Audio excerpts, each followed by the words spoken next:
Hello and welcome to Experts in Industry series. I'm David Poirier, the CEO of the Poirier Group, and today we're joined by Alan Middleton, the Executive Director of Schulich Executive Centre at York University.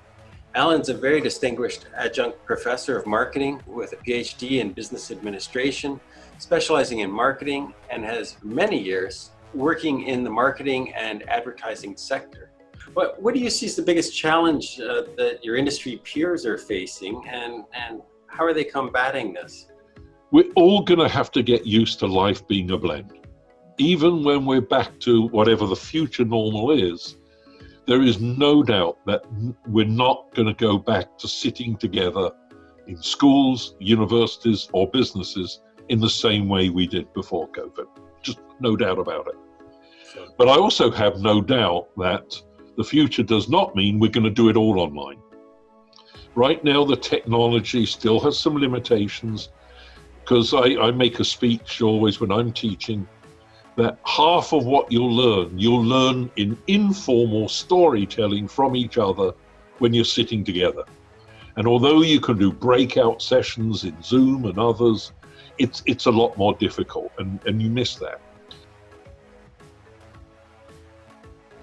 The smart ones, the smart brands, got out there and linked what people's experiences were to the brand and what the brand could offer. So one of the things we saw, and I think this will be true for the future, is those who'd built credibility and trust in their brands going in and continued on that line will come out even stronger. So they'll continue to do really well.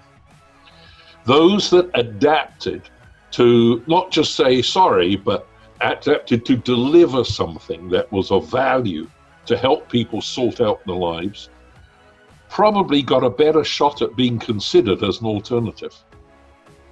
But what else got marketers got to do about it? Innovate, innovate, and innovate.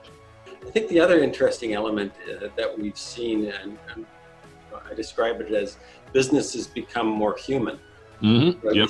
Kids running in and out of cameras as you're exactly. On and the cat walks across the camera and the dog walks across. Yeah, yes, exactly. And so you're seeing people as people versus here comes the boss, or I got a client meeting. I got to be prim and proper.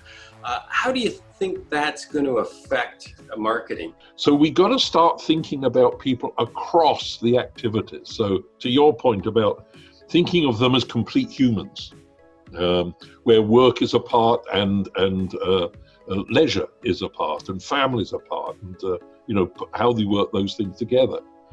So I think more marketers' product claims and service orientation is to meet the needs of those three elements, the work, the personal, and the family, and how those work together so it can help people do that.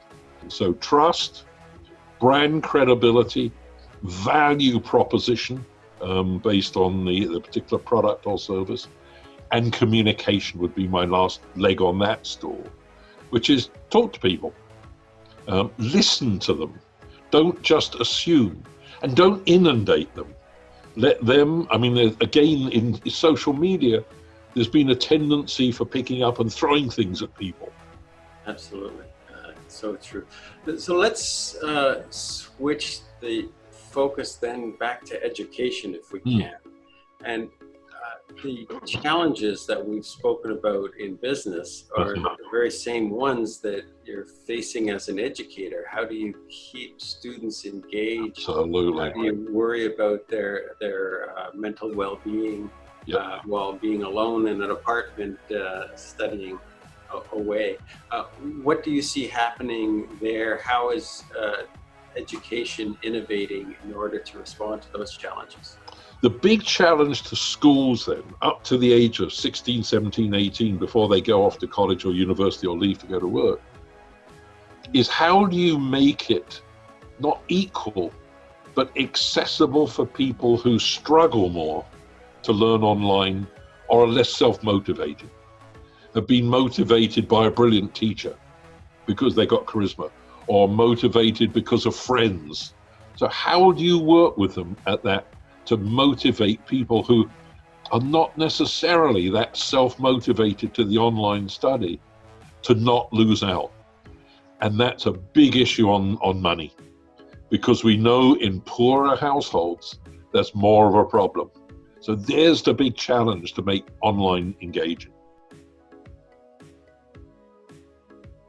So, for instance, the Schulich School of Business is getting closer and closer to the Lausanne School of Engineering, because the opportunity of having engineers think outside just engineering and think about management, but also think about conceptual concepts in philosophy as well, is really important. So we've gone through the era in education following the overall industrial revolution of being quite narrow. We narrowed and narrowed and narrowed. And the innovations for the future need people who think beyond the narrow. So the other thing I want to see is, with all due caution to health and all the other things, we need to cut the red tape. I was going to use the CRAP word, but I'll stick to red tape, between institutions, because it builds up over time. It's like age and rust on your car. Some of it's important, but probably 70–80% is unnecessary. And if we're going to move forward and take advantage of what we've got to do, we've got to get rid of the silos, and we've got to get rid of that red tape.